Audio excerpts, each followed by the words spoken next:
One step closer to completing the world's largest data center. I'm Jose Alcala in Amarillo. Air quality permit for Fermi America's data center were approved by the Texas Commission on Environmental Quality. The permits were requested for the natural gas-fired power plant, which will run the data center. During Wednesday's meeting, the Commission considered whether to grant requests for contested case hearings from groups who opposed the permits.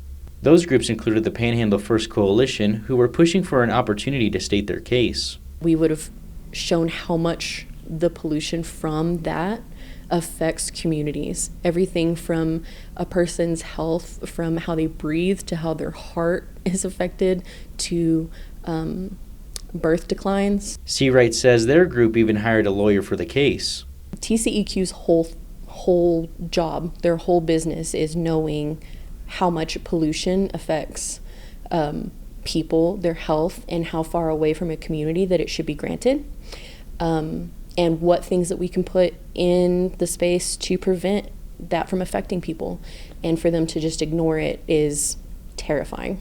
But after a brief discussion, the Commission decided not to grant the request for a hearing. TCEQ Commissioner Carolina Gonzalez explains her reasoning for the decision. I think that all the groups and associations hearing requests failed to identify members of the group or association that would otherwise have standing to request a hearing in their own right as required by our rules.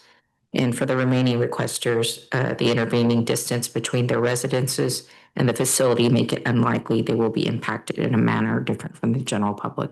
Fermi released a statement that reads, "With the issuance of today's air permit, the support of our fellow West Texans, Fermi is uniquely positioned to help America's hyperscalers quickly secure the private power they need at scale."